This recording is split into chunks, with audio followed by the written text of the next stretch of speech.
Madame, Messieurs, bonjour. C'est la rétro qui revient comme tous les dimanches pour vous faire revivre le film des informations majeures qui ont marqué la semaine. Eh bien, cette semaine a été marquée par les sénatoriales, la suite des sénatoriales en leur phase de contentieux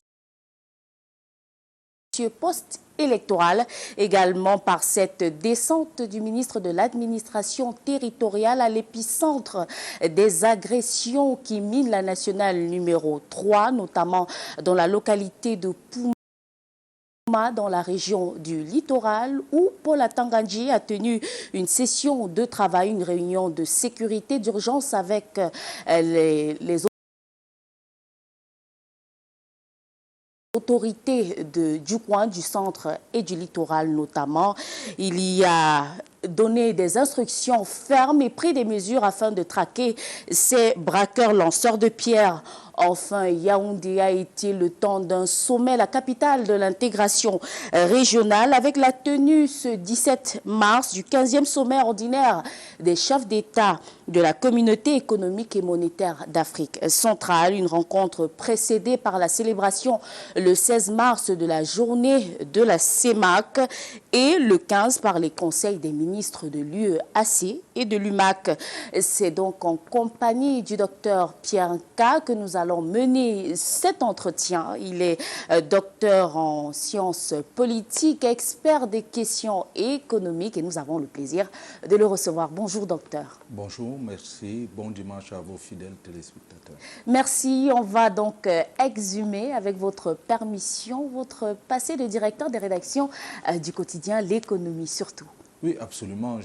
Pendant longtemps, il faut le dire, pendant toute ma carrière, je n'ai que fait l'économie, journaliste économique. Et aujourd'hui, je m'intéresse aux questions de politique publique. Les politiques publiques, c'est l'économie. Et je tiens à le rappeler, politologue ne signifie pas faire uniquement des questions de politique ou bien politicienne. Non, politologue, c'est un vaste champ où il y a l'économie politique, il y a l'économie, les finances publiques. Toutes ces questions sont le fait des politologues. C'est les méthodes peut-être qui diffèrent d'un champ à l'autre. Lorsqu'on était au quotidien de l'économie, les lecteurs ont bien vu ce qu'on pouvait faire à ce niveau. C'est un journal que je me remercie et je me satisfais aujourd'hui de le voir continuer parce que pour moi, cette jeune génération qui continue avec ce journal a été formée par moi. Je suis heureux de les voir continuer, d'avoir fait ce travail de passage de témoins à la douce. Aujourd'hui, j'observe véritablement et j'ai mon mot à dire. Et si vous permettez, il y a aussi des précisions qu'il faut apporter.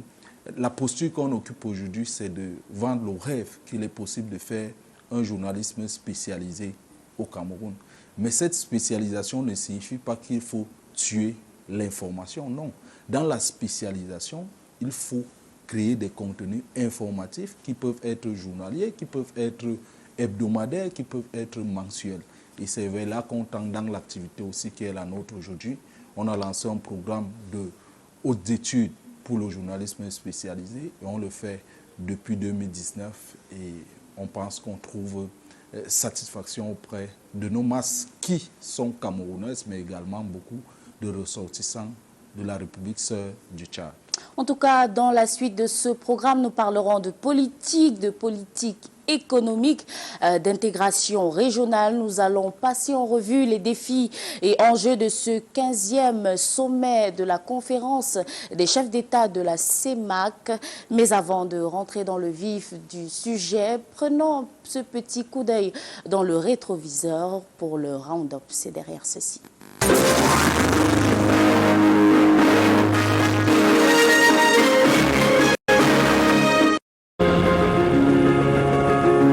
Dans la pénombre, progression de Yaoundé vers Douala by night, à bord de notre véhicule de tourisme bien rodé. Ça roule densément des 200 sur la nationale numéro 3. Comme nous, des bus de transport en commun, des camions et autres sur ce trajet devenu risqué. Les chauffeurs redoutent tous, ou presque, ces coupeurs de route et leur mode opératoire surprise. Quand tu viens seulement tomber, et brusquement tu vois, voilà quelque chose devant toi. La peur règne à maître, des usagers surtout, craintifs, à chaque embarquement. Il y a quelques-uns qui m'ont posé des questions par rapport à ça. Voilà, j'ai essayé de les rassurer en disant que bon, c'était juste un coup, voilà, la police contrôle et tout le reste. Mais bon, on ne peut pas enlever la peur. Immersion au cœur de ces voyages de nuit. Ici, derrière moi, un chantier de construction de péages automatiques transformé en aire de repos pour des camions parfois venus de très loin de la Centrafrique et du Tchad, voisins obligés de stationner ici pour attendre le lever du jour afin de continuer leur chemin.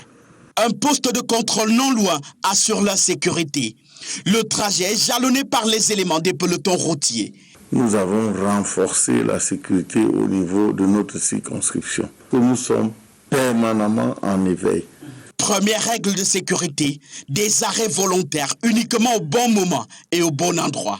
Règle bien assimilée par ce chauffeur de bus. J'ai choisi l'endroit là où il y a le village, là où il y a le Dodan, là où il y a les gens.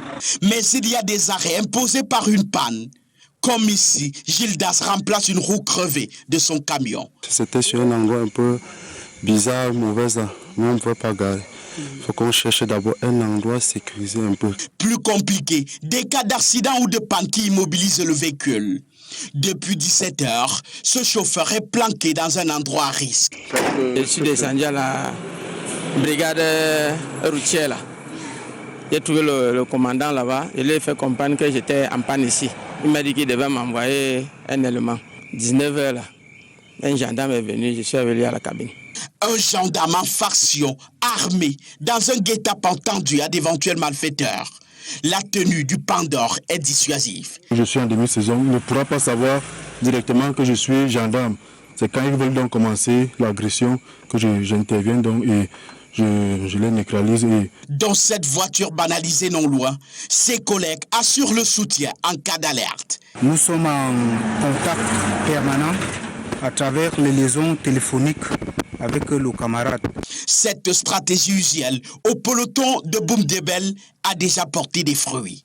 Nous sommes à plus de 20 malfrats déférés qui prennent la peine d'agresser les chauffeurs en panne. Certains même, on a déféré la semaine passée,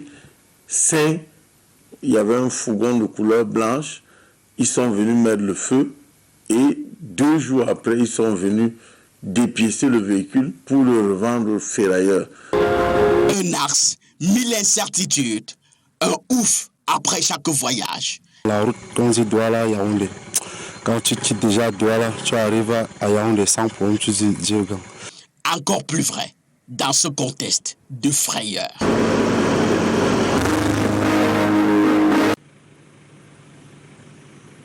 Bonjour Monique Naoussi. La bonne nouvelle ici ce matin, c'est que 10 de ces hors-la-loi ont été traqués. Ils sont désormais dans les filets des forces de défense et de sécurité. Les investigations se poursuivent pour mettre hors d'état de nuire tous ces délinquants, toute cette bande qui ne cesse de s'aimer la terreur sur l'axe Yaoundé-Douala à travers des embuscades, jets de pierre sur des bus de transport en commun qu'ils réussissent à immobiliser, dépouiller et blesser les victimes de tous leurs biens. Le patron de la préfectorale est surtout venu rassurer les populations de Pouma, surtout, et remobiliser les autorités administratives, forces de maintien de l'ordre, afin que tous ces délinquants soient traqués, tous soient retranchés, n'est-ce pas, et mis hors d'état de nuire. Je vous propose d'écouter un extrait du discours d'ouverture de cette réunion de Paul Atangadi. Je voudrais être clair qu'il n'y aura aucune complaisance à l'égard de ces bandits de grand chemin et tôt ou tard, ils répondront de leurs actes devant les instances judiciaires compétentes. C'est le lieu ici de solliciter la collaboration des populations, des parents, des chefs traditionnels, des opérateurs économiques, afin de permettre aux autorités administratives et aux forces de défense et de sécurité de mettre hors d'état de nuire ces bandits de grand chemin. Les gouverneurs de la région du centre et du littoral, les préfets du Nion-Ekele et de la Sanaga-Maritime et tous les sous-préfets concernés sont là et prennent part à cette réunion de sécurité convoquée sous haute instruction du chef de l'État. Les travaux se poursuivent actuellement à huis clos. Ces travaux donc déboucheront sur de nouvelles instructions pour les autorités administratives. En direct de Pouma pour Canal 2 International, Delphine Fonkoutene, Constant Kamga, Christian Bock.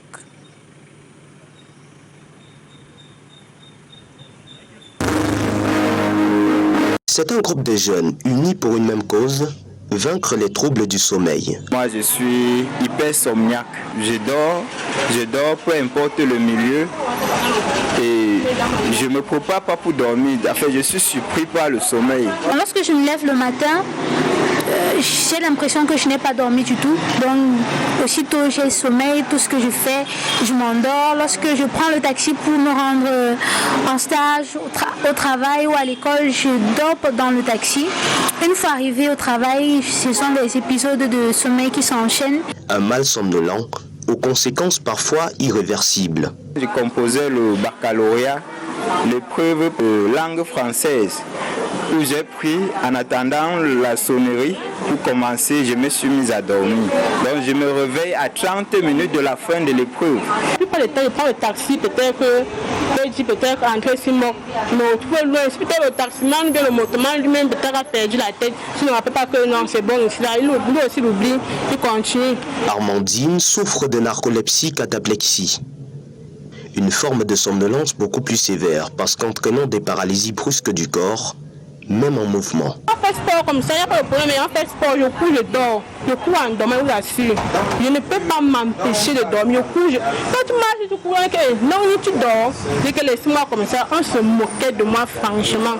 C'est que depuis quand quelqu'un court en dormant, tu dors, tu as fermé ta nuit, quand tu es sur ton gars, tu as réchauffé. Supporter les railleries ou encore les superstitions de l'entourage, une épreuve pour les victimes. Les gens assimilent la plupart du temps cela à de la paresse. On pense que ceux qui dorment tout le temps sont paresseuses. Ou alors parfois on pense que c'est un problème de sorcellerie. Parce qu'on se rend compte que lorsqu'on se rend compte que la personne n'y peut rien et que c'est pas forcément de la paresse, on se dit certainement c'est de la sorcellerie, c'est un peu sorcier. Pourtant, la narcolepsie, bien que paraissant étrange, est une maladie comme toutes les autres qui nécessite un suivi permanent. Les victimes réunies au sein de l'Association camerounaise des vainqueurs des troubles du sommeil ont un objectif. Sensibiliser au maximum parce qu'il y a beaucoup de gens qui souffrent en silence. Et on espère vraiment aider la population et aider aussi les malades pour qu'ils savent qu'ils ne sont pas seuls dans les luttes. Malheureusement, il n'est pas encore possible de guérir totalement de la maladie au Cameroun. Néa.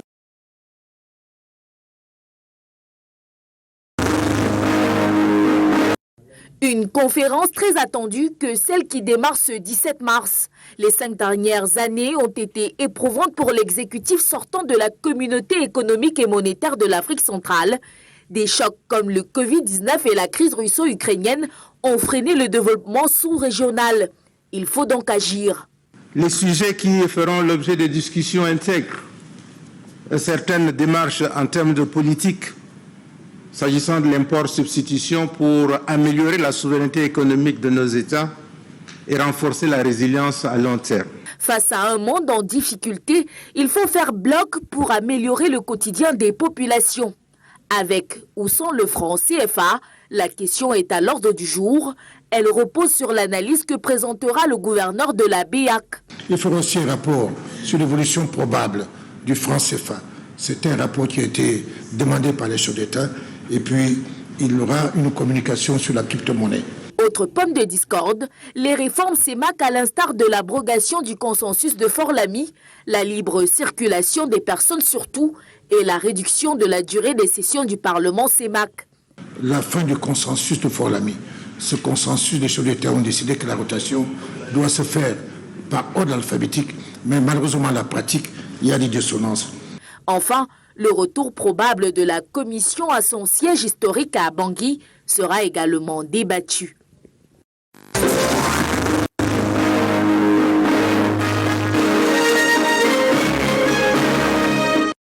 Retour sur ce plateau de la rétro où nous sommes toujours en compagnie du docteur Pianka, politologue. Avant de passer au vif du sujet sur ce sommet, ce 15e sommet des chefs d'État de la CEMAC, je voudrais quand même vous faire réagir sur ce phénomène qui a pignon sur rue en ce moment sur nos grands axes routiers, ces agresseurs au lance-pierre. Comment expliquer ce phénomène? Comment comprendre que ce phénomène qui s'assimile aux coupeurs de route à une certaine époque qui ont sévi dans le septentrion et l'extrême nord, soit aujourd'hui en pleine métropole? Oui, vous savez, l'insécurité, vous avez bien fait de le rappeler concernant les coupeurs de route qui étaient le fait généralement de la partie septentrionale du pays. Revenir sur le corridor, parce que vous évitez l'intégration, mais c'est un corridor d'intégration, partir de Douala, revenir à Yaoundé, c'est le carrefour pour aller vers les autres pays de la sous-région. Lorsque l'insécurité arrive, il faut véritablement prendre cela à bras le corps. Et là, on voit l'état-major à travers le ministère de l'administration territoriale descendre sur le terrain. C'est une bonne chose, mais ça appelle également à une mutation. Il faut muter la qualité de nos routes. Nos routes ont des espaces où il n'y a véritablement pas de vie. Il y a plein de bosquets. Et dans cet environnement, il est difficile de faire la sécurité. La sécurité peut passer par la transformation des bosquets en lieu d'activité, par exemple.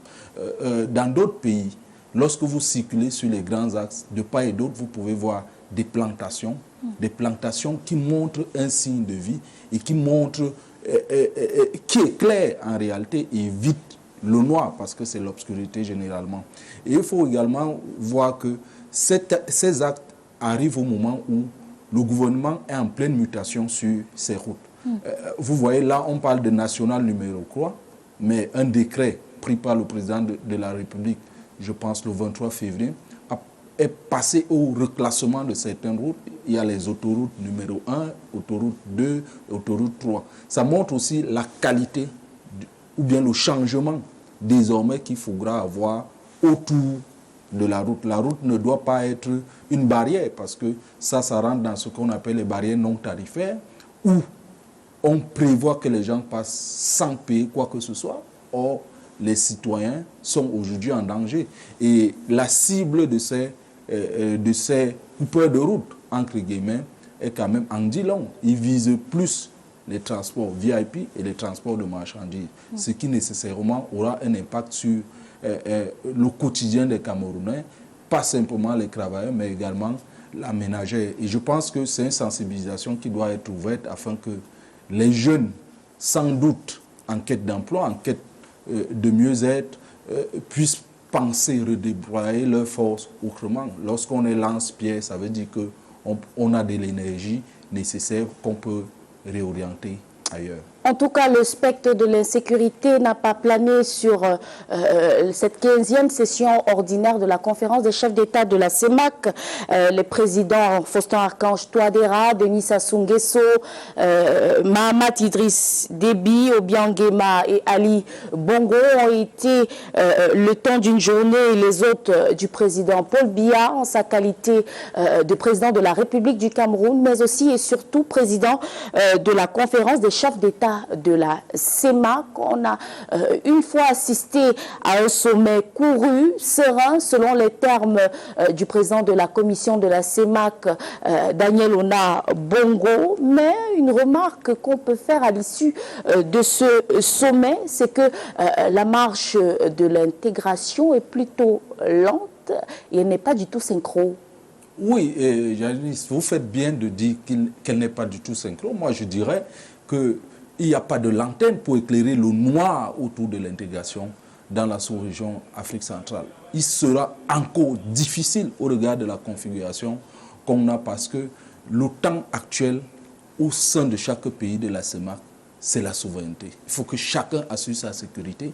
Et vous voyez bien, le président Touadéra qui remplace Paul Biya en tant que président d'exercice, un défi sécuritaire interne qu'il doit plus ou moins prendre à bras le corps. Et dans cette posture, il sera difficile d'espérer quoi que ce soit. Et je dirais encore le gouvernement de la CEMAC qui change avec le Gabonais qui laisse la place à la Guinée équatoriale. Vous voyez que la Guinée équatoriale n'est pas le bon élève en termes d'intégration. Vous voyez bien la distance qu'il y a entre le Cameroun et la Guinée équatoriale en termes de sécurisation de la frontière. La Guinée équatoriale qui veut mettre une vraie barrière, pas un mur. Le Cameroun qui a ses ressortissants dans ce pays qui jadis était Eldorado, mais qui fatalement subit aussi les contraintes de la conjoncture internationale parce que avec la chute des coûts des matières premières, la Guinée équatoriale connaît des difficultés. C'est ce qui peut... Il y a ces incidents qui deviennent récurrents avec les Camerounais qui sont, on va le dire, chassés de la Guinée équatoriale à l'heure où on parle d'intégration et de libre circulation des biens et des personnes. Oui, absolument. Ce qui montre que les 51 millions des citoyens de la CEMAC, si on peut dire, qui sont majoritairement des Camerounais, ont de la peine à trouver du travail dans les 6 pays. Et la pression démographique et les contraintes conjoncturelles du système international vont contraindre à plus de recentrage sur soi-même. C'est-à-dire, le contexte actuel, il peut être favorable en termes de mutualisation des forces face aux attaques extérieures. C'est peut-être là où le Tchad est souvent cité en bon exemple, parce que lorsqu'il y a des questions sécuritaires, le Tchad qui dispose de la plus forte armée, l'armée la plus puissante, ou j'ose l'expression, de la sous-région, intervient. Vous avez vu avec le cas Boko Haram, le Tchad a intervenu, et à un moment donné, lorsqu'il y avait des exactions Balaka et Seleka en Centrafrique, le Tchad également était impliqué. Mais le Tchad aujourd'hui, en interne, c'est le plus jeune président de la commission de la CEMAC. Lui également, en interne, il a son défi. Est-ce qu'il va véritablement quitter sa tenue, le crédit militaire?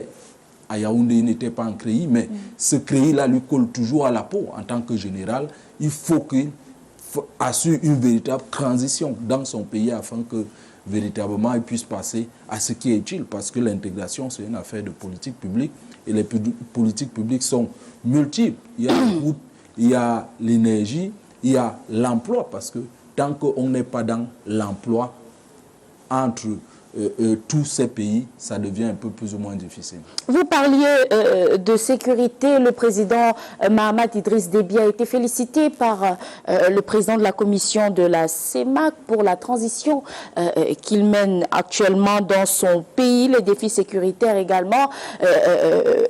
Daniel Ona-Bongo a également repris cette arme du président Paul Biya qui parle de solidarité dans la sous-région. Il a placé ce mandat sous le prisme, peut-être pas lui, mais en tout cas, il a suggéré de placer ce mandat sous le prisme de la solidarité. Il a demandé de miser sur le capital humain et pour cela, il faut la fusion. Le mot principal qui revenait à chaque fois, c'était la fusion des institutions. On a déjà eu la fusion au niveau des bourses, la Douala Stock Exchange qui a fusionné avec la bourse de Libreville. Est-ce que vous pensez que cette fusion est possible à tous les niveaux et quels sont les freins à cette... Ce qu'il faut dire, c'est qu'il y a une fusion inébranlable. Et là, je convoque une théorie qui, pour moi, est la meilleure lecture de l'espace de gouvernance en Afrique centrale. C'est la théorie du gouvernement perpétuel du professeur Mathias Eriko Onangini, qui agit. C'est-à-dire, la fusion, là, c'est aussi sécurisons-nous. C'est-à-dire, monsieur Déby du Tchad, Touadéra et tout, il faut que les armées ou bien les systèmes de renseignement fusionnent pour que chacun puisse être dans les conditions de conserver ou bien de mieux gérer son pouvoir. Au Gabon, il y a des élections à venir, à RCA, même au Tchad, au Cameroun, on attend 2022. Le Congo vient de célébrer plus ou moins une continuité pour le président Denis Sassou Nguesso. Je n'en dirais pas le concret en Guinée équatoriale. C'est cette fusion-là. Cette fusion à la fois générationnelle, parce qu'il y a 2 tandems, il y a 2 jeunes de la course, et éventuellement un 3e, si on admet Ali Bongo, Touadéra et Mahamat au Tchad. C'est en réalité là la fusion. les autres fusions, elles sont difficilement faisables parce que vous avez bien vu qu'avant le sommet des chefs d'État, il y a eu la journée de la CEMAC, le 16. Cette journée n'est pas courue. On la célèbre presque pas au sein du bas peuple. C'est le peuple qui fait l'intégration. Et cette intégration est possible, mais il y a un ensemble de moyens à mettre en place. Les médias doivent être davantage convoqués là-dessus. Et là, je suppose, et ça c'est une proposition que je fais à la au nouveau gouvernement de la CEMAC, c'est qu'on implique les médias dans l'infusion des valeurs d'intégration. Les médias, pas forcément des médias sous-régionaux à créer, mais que les médias nationaux disposent d'éléments factuels pour pouvoir passer le message de telle sorte que, entre voisins, on sache ce que l'autre fait et où chacun peut tirer avantage. Vous parlez de la bourse. La bourse, cette fusion, elle était souhaitée depuis longtemps. Elle a eu lieu. Mais malheureusement, l'activité boursière dans cet espace est limitée. Pourquoi? Parce que nous avons des entreprises qui évoluent dans un environnement où l'informel prend le dessus. Si le Cameroun est à quasiment 90% d'une économie informelle, imaginez les autres pays. Or, le Cameroun, c'est la principale place économique de ces 6 pays. Ça devient un peu compliqué.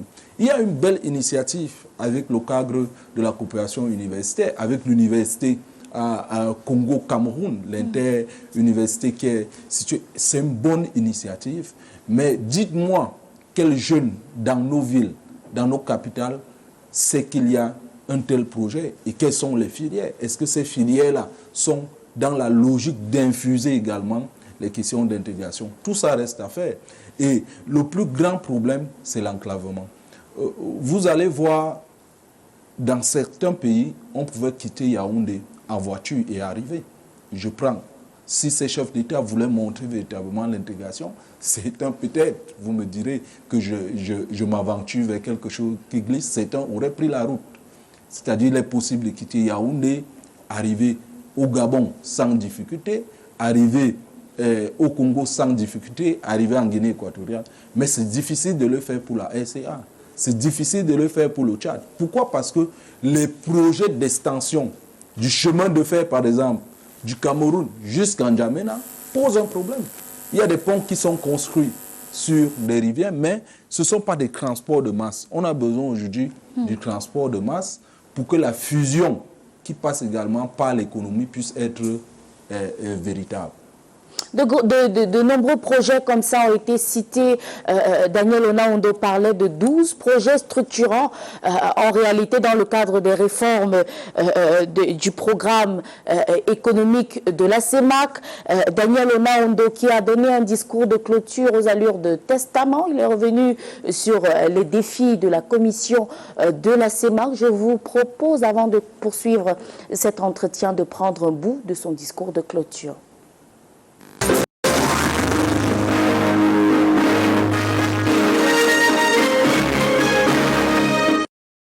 Le président de la BDAC a informé la conférence de l'adoption du nouveau plan stratégique 2023-2027 qui s'articule autour des 3 axes suivants. Premièrement, contribuer fortement à l'intégration économique régionale, au développement durable et à l'amélioration des conditions de vie des populations. Deuxièmement, renforcer et diversifier les ressources financières de la banque. Et troisièmement, transformer et moderniser la BDAC. Il est prévu, sur la durée du plan stratégique, une prise d'engagement d'environ 1 700 milliards de francs CFA pour le financement des infrastructures d'intégration régionale, des projets de diversification de l'économie et d'inclusion financière des populations. La conférence a salué les perspectives envisagées et encourager le président de la BDAC dans l'exécution du dit plan. Concernant le cadre institutionnel de la CEMAC et en application de la décision de retour de la Commission et de l'école inter-État des douanes à leurs sièges respectifs et tenant compte de l'amélioration des conditions sécuritaires en République centrafricaine, la conférence a instruit la Commission de déclencher le processus.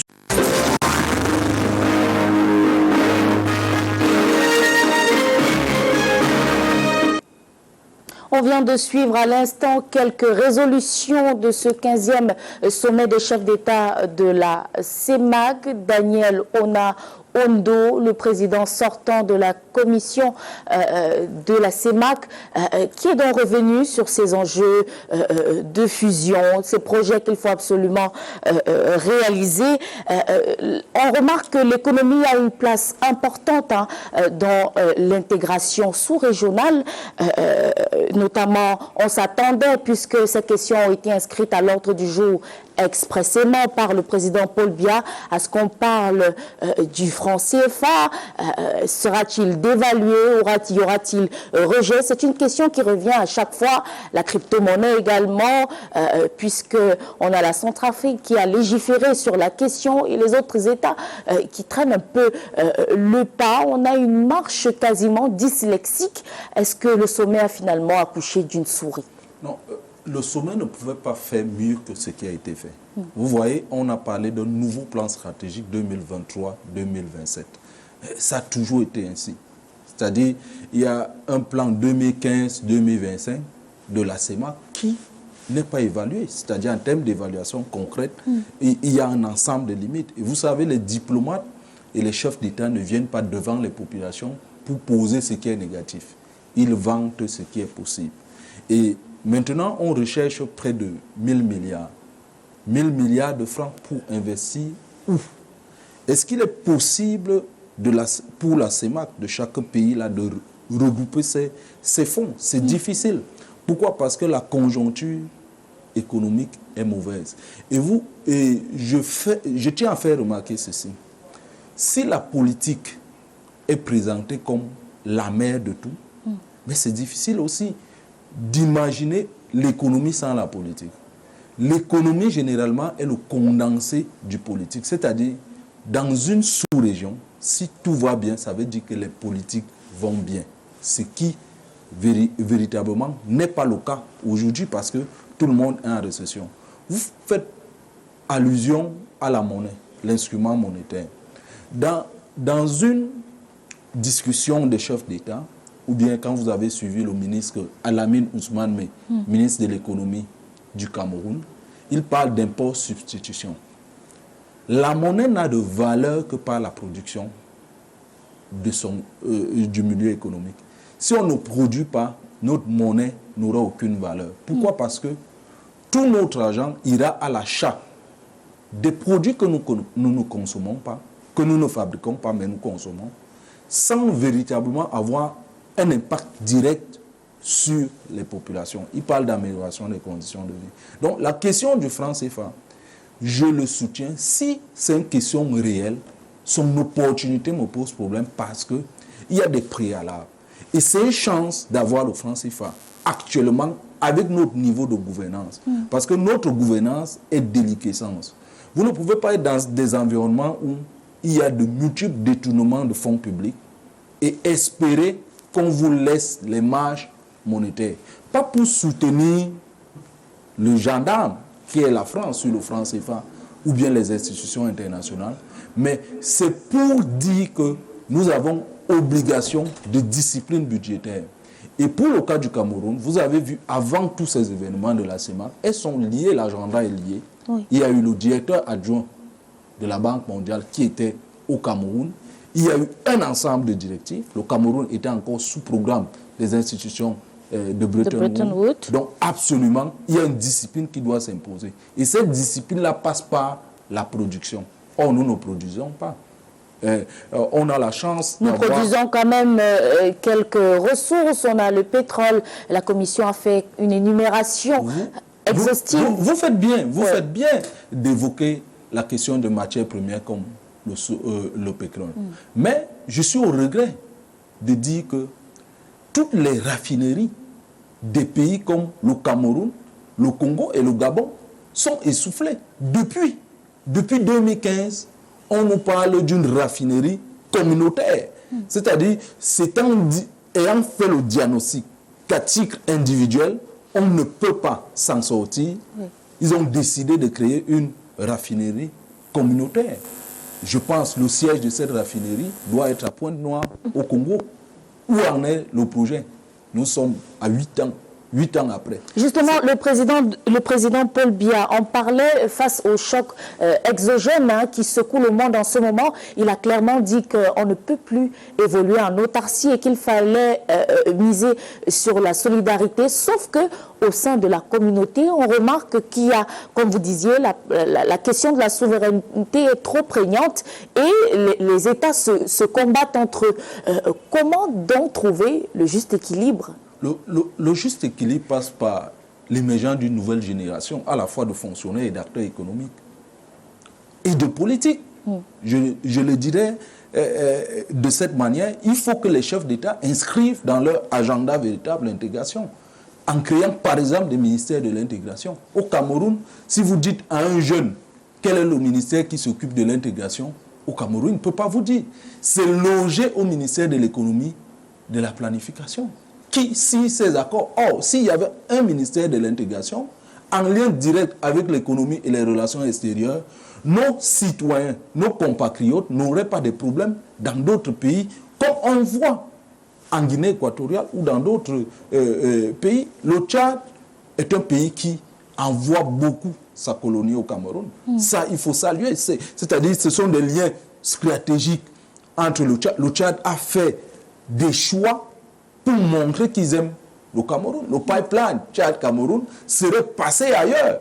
Mais ils ont dit, on fait passer. C'est pourquoi il y a un lien direct entre la relation. Vous avez vu le président de la République rendre encore hommage à Idriss Déby qui est mort au front, en espérant que son fils, qu'il a remplacé dans les conditions particulières, dignes du gouvernement perpétuel dont parle le professeur Mathias et Eric Ounangini, ça peut gêner. Mais c'est la réalité. On est là en termes de réel politique. Nous n'encourageons pas la succession de père en fils, mais nous sommes là dans la réalité d'une configuration où on recherche des alternatives. Le président de la République a parlé également de la fameuse fusion entre la CEMAC et la CEAC. La CEMAC qui, normalement, l'Union africaine pouvait revendiquer la suppression de la CEMAC pour consolider les acquis de 1981 à Lagos et tout. Mais on fait avec. Même la CEAC ne fait pas recette. Elle ne fait pas recette parce que ce grand ensemble qui englobe l'Angola, la RDC et tout, on a bien un potentiel. Mais ce potentiel-là reste inexploité. Pourquoi? Parce qu'il y a un problème. Pour moi, l'intégration est élitiste. Il faut décentraliser cette intégration. Il faut que les communes camerounaises, les communes tchadiennes, frontalières, créent des syndicats de communes qui rentrent dans l'intercommunalité, dans la relation de la coopération décentralisée, afin que les peuples, parce que c'est une affaire de peuple, tant que les populations ne sont pas impliquées. Et lorsqu'on parle également de tout cela, il faut intégrer la logique de spécialisation. On doit se spécialiser, sachant que la SICAM, par exemple, la Sodecoton, par exemple, ils ont un atout stratégique pour le Cameroun, pour la partie septentrionale, jusqu'au Tchad. Et mettre en valeur, appeler le Tchad pour qu'il vienne véritablement supposer investir dans ces industries, que d'attendre l'investissement étranger, parce que l'investissement étranger, généralement, il est conditionné, et il est conditionné pas pour votre avantage immédiat, il est conditionné pour d'autres avantages.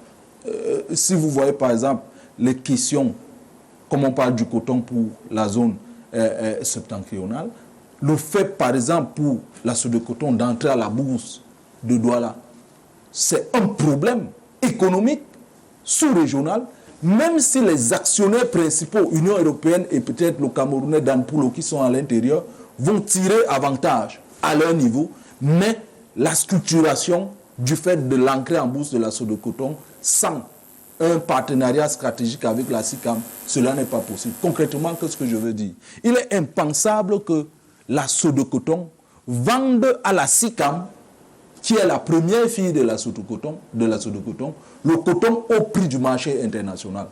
dans ce cadre, même le tissu de célébration de la fête, comme on est au mois de mars, le 8 mars, on est obligé de l'importer. L'avantage comparatif ou compétitif n'est pas mis en exergue pour faciliter véritablement l'intégration. Or, le coton, il peut se cultiver dans toute cette partie sahélienne, il peut se cultiver et servir toute cette population. Parce que, pour chuter sur la question du coton, vous verrez bien que comparaison peut-être n'est pas raison, mais quand vous observez bien, les compatriotes de la région septentrionale, Adamawa Nord et Extrême Nord, ne sont pas trop fans de friperie. Observez bien, même si vous arrivez à l'extrême nord, vous voyez une maman dans une cabane de fortune. Elle se bat à acheter le tissu neuf et coupé, se vêtir son mari et vêtir ses enfants. Ça, c'est un avantage qu'on peut tirer dans cette localité et qui permet l'intégration. L'intégration, là, ne doit pas être celle de Yaoundé où après, on prend les avions. Pourquoi? Parce que dans toutes les capitales africaines de la sous-région, lorsqu'il y a sommet, les populations sont frustrées.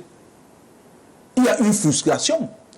Pourquoi? Parce que la circulation dans le cœur urbain est limitée.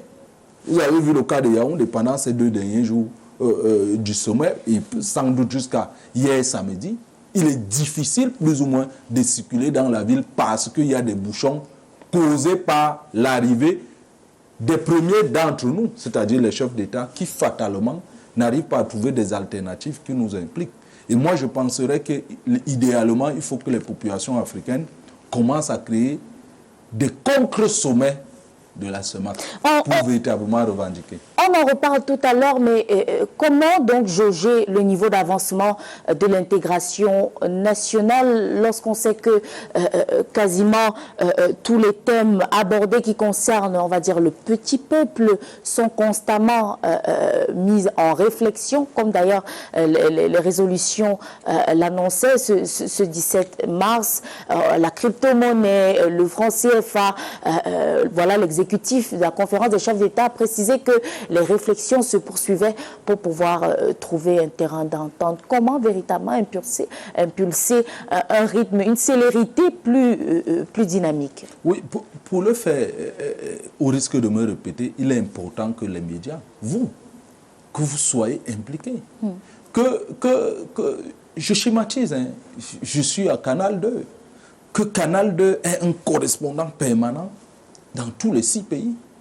C'est possible. Et en parlant de ces 6 pays, chaque jour, dans votre journal, innovons aussi. C'est-à-dire, si nous n'innovons pas, nous avons un problème. Et que nos programmes scolaires soient changés.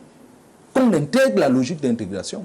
Parce que la logique d'intégration fait que fatalement, les diplômes seront plus ou moins les mêmes. Vous avez souvenance, à notre époque, il y avait le fameux bac tchadien. Le bac tchadien qui avait une cote pour ceux qui n'avaient pas la possibilité de passer le bac camerounais, réputé dur. Et ils allaient au Tchad prendre un bac qui avait l'étiquette d'être un bac international.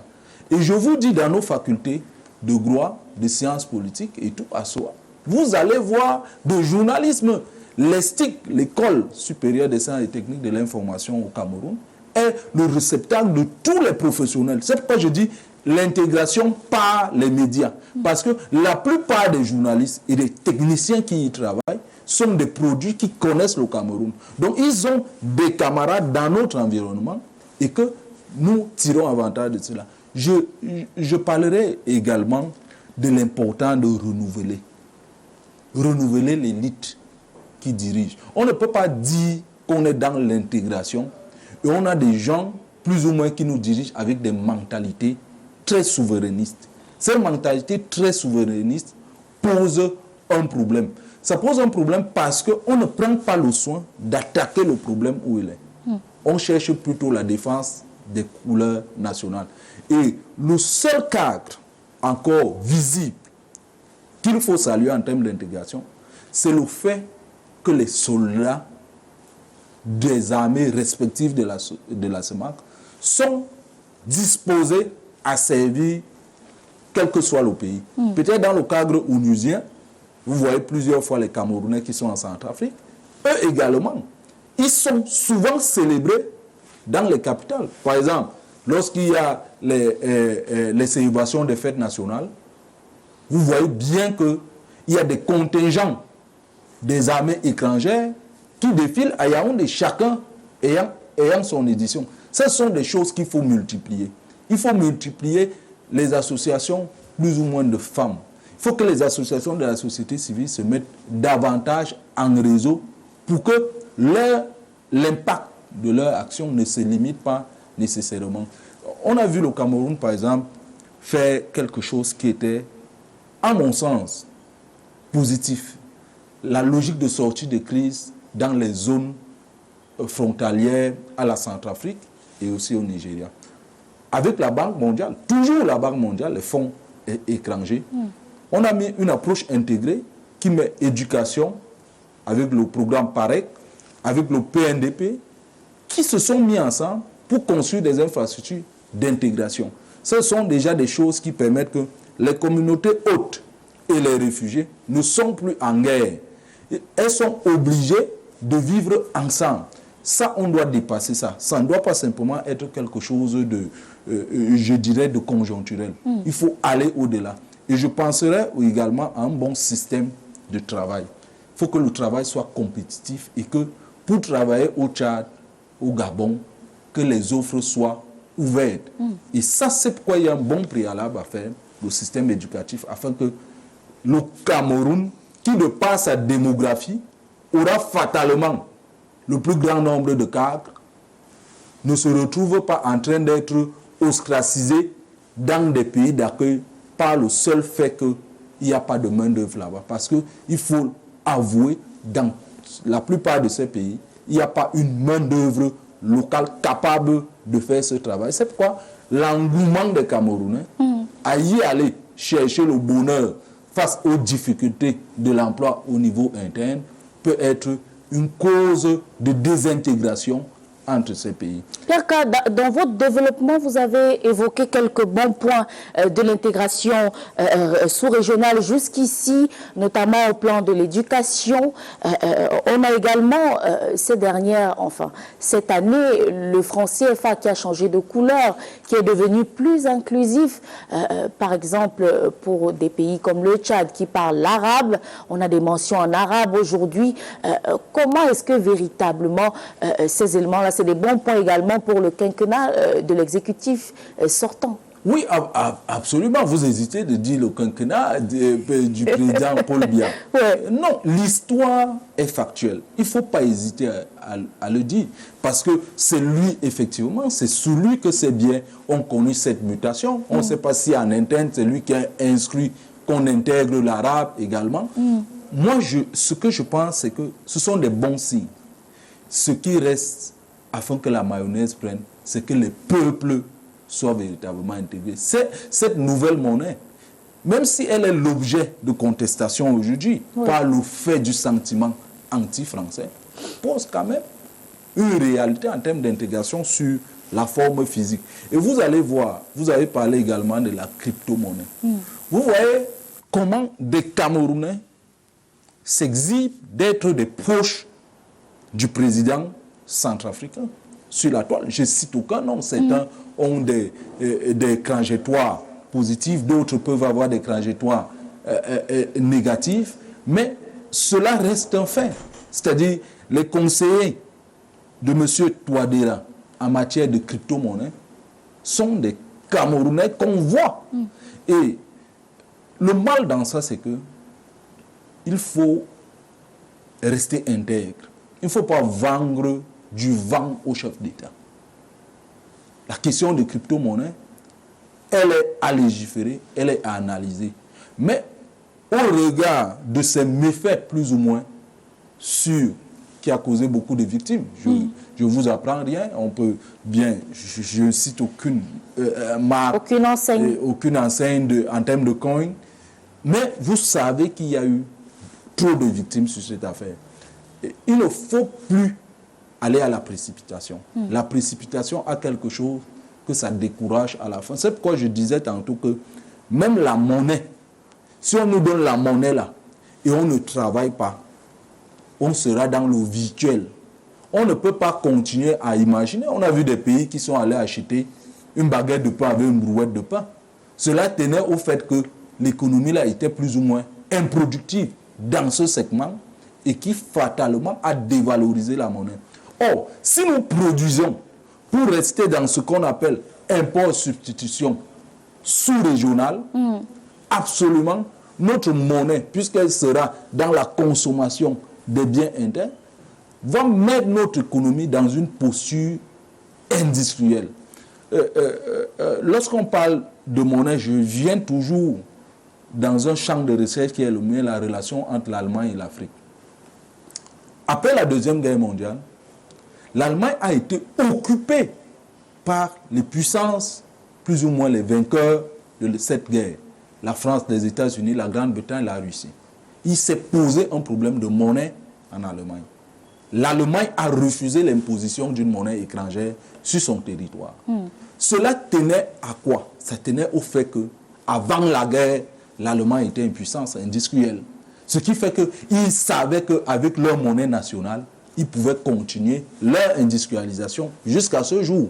Cela n'a pas empêché à l'Allemagne industrielle d'aller se mettre ensemble avec les autres pays de l'Union européenne pour avoir ce qu'on a aujourd'hui, l'euro. Cela soutient ce que je donne comme conseil aux acteurs économiques de l'Afrique centrale, CEMAC, qu'ils se mettent dans la production des biens que nous consommons et qu'on prépare les populations à consommer ce qui est produit, parce qu'il y a un mythe. Et cette consommation commence dès le sommet. Je dis bien, cette consommation commence dès le sommet. Il est impensable que pour la canne, par exemple, la canne que le Cameroun a vécue en 2022, on importe des bus alors qu'on a un concessionnaire à Douala qui fabrique des bus, qui les monte au moins. Il faut donner la marge de manœuvre à celui-là. J'imagine que nos chefs d'État ont eu à manger, à déguster du bon vin.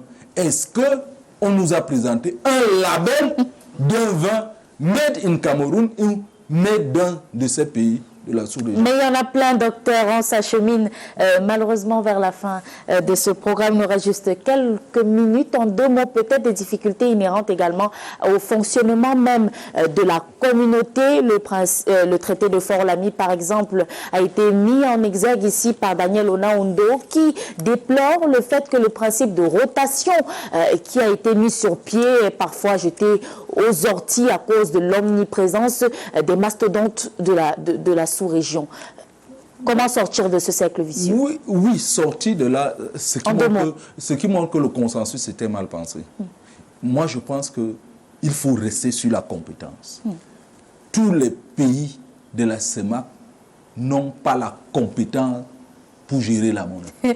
Merci pour cette déclaration discutable. Peut-être nous aurons l'occasion d'en reparler. Merci, Dr Pianka, d'avoir accepté l'invitation de Canal 2 International pour passer en revue cette information forte qui a marqué cette semaine. Merci à vous de nous avoir suivis. 52 minutes, ça passe vite, mais restez en compagnie des programmes de Canal 2 International qui se poursuivent et dans nos différentes tranches d'informations, vous trouverez certainement le NEC Plus Ultra. Bon dimanche à tous.